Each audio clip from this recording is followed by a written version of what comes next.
We have here the Three of Water energy.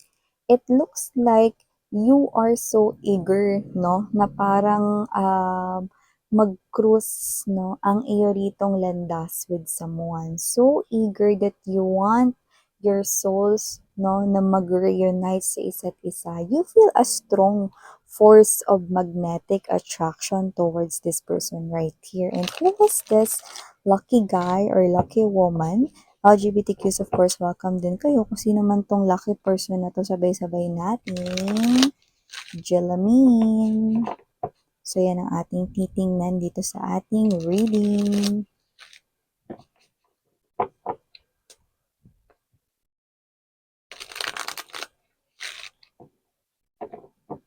Okay. Let's go.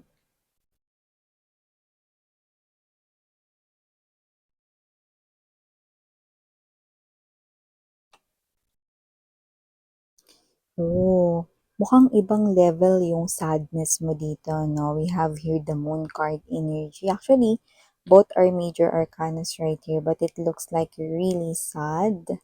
There's something particular that you could be thinking and meron kang pinagdadaanan ditong situation that really makes you sad. Yan, no? So, malungkot ka, yung nakikita natin dito at ibang level ang lungkot mo. So, let me see more. Patience, temperance energy. Okay, Four of Water, Five of Earth. Heart or center of the reading is the transformation. Eight of Fire energy, Page of Swords.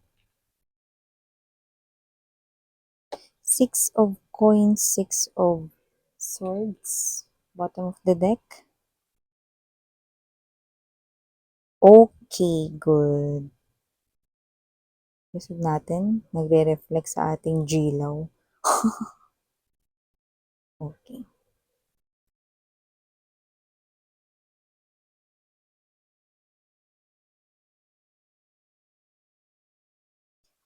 Okay, so hi and hello there collective. My name is Yan. Welcome back sa ating channel. Sa mga returning tambayers ko dyan, thank you sa inyong walang sawang pagtambay. At sa aking mga new subscribers, thank you so much sa inyong walang sawang love and support, no? And yes, no, new subscribers ako po siyan.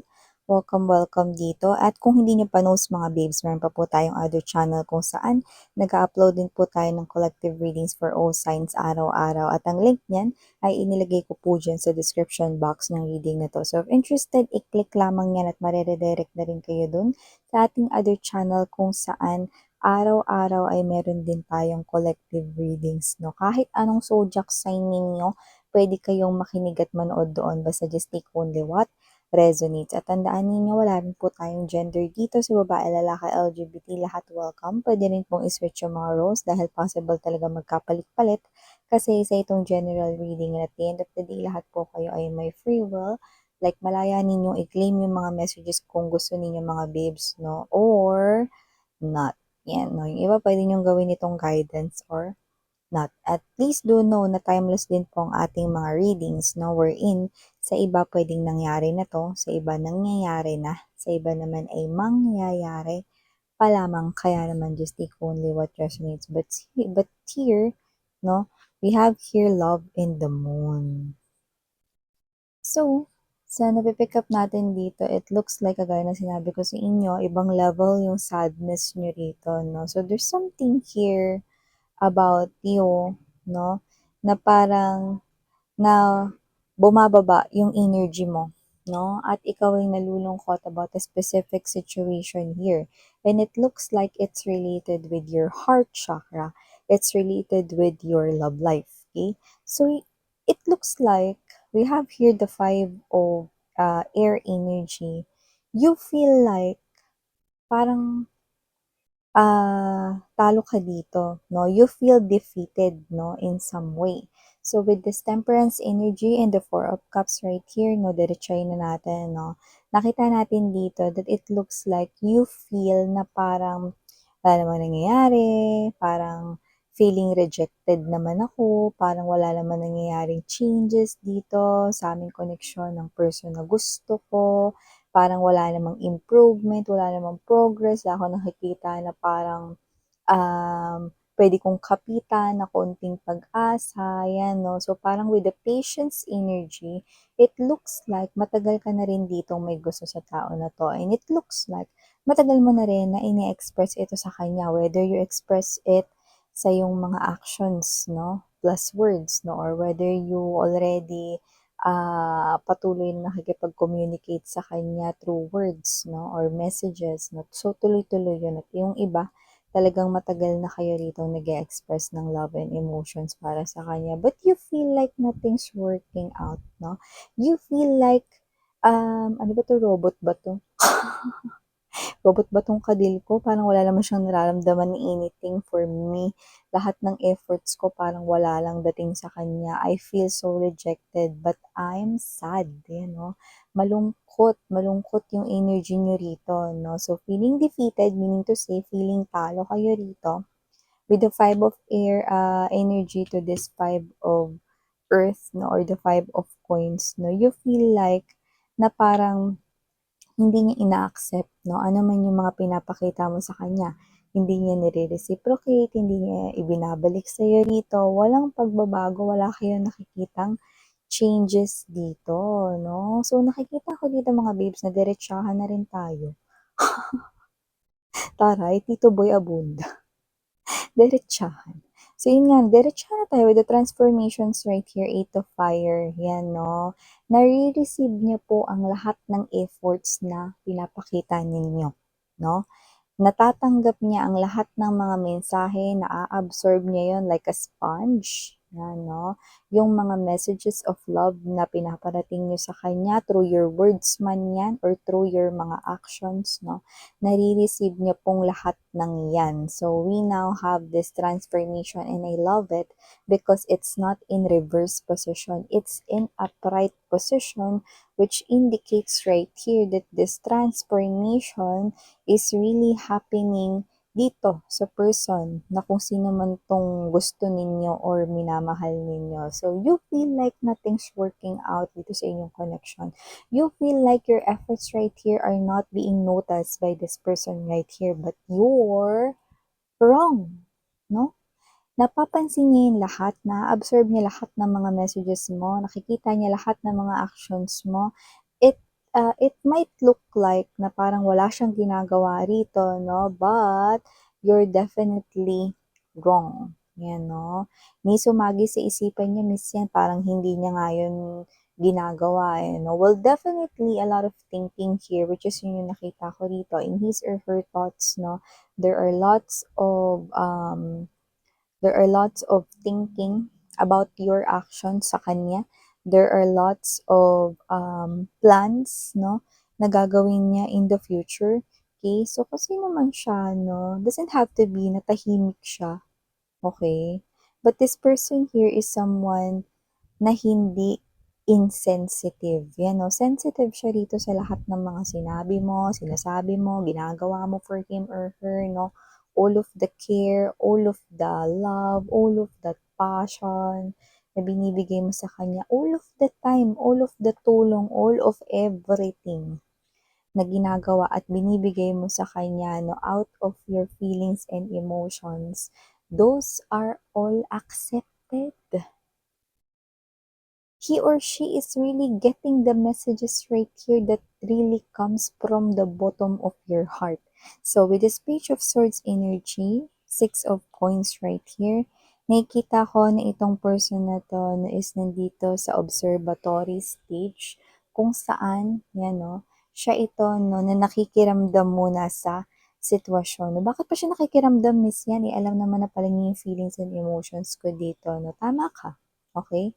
Alam niya ang feelings and emotions mo dito, but there's something here that this person here is actually dealing right now or actually dealing, no, na posibleng dinidil niya ng medyo matagal-tagal na rito, no. And ayaw niya rito na ito ay makaapekto sa inyong koneksyon kung hindi niya ito aayusin, no. Miss yan, ang tagal ko na nagpapakita ng emotions and feelings sa kanya. You mean hanggang ngayon di niya pa rin naayos yun? Yes. Merong mga energy sa kanila na hindi pa nila yun nafi-fix, no?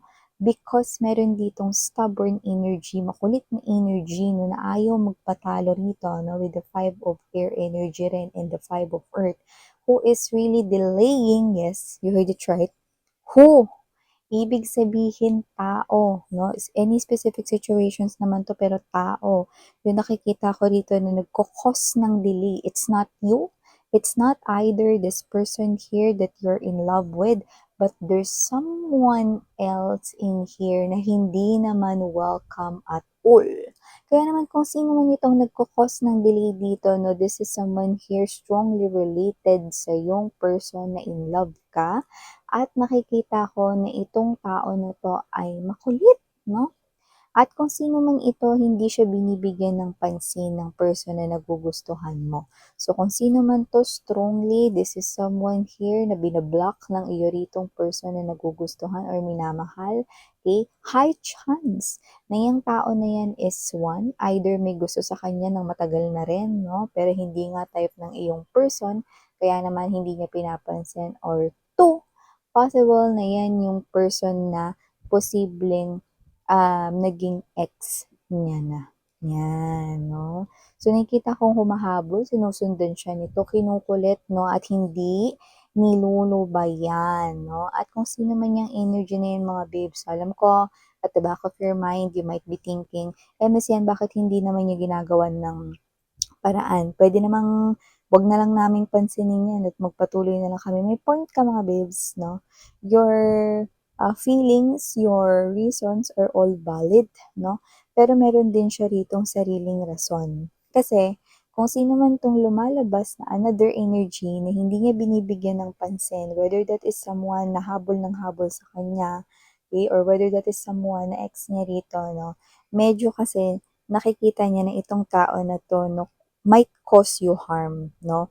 Possibly might cause you harm. So, ayaw ka niya ritong mapahamak in any way possible, lalo na pagka nalaman, no, na ikaw yung kanyang next love potential or interest dito, no? Or lalo na pag nalaman, no, na kayo ang kanyang new girlfriend or new boyfriend here. See? This person is actually protecting you. Yeah, naka-stand buyers lang siya dyan with the page of air energy.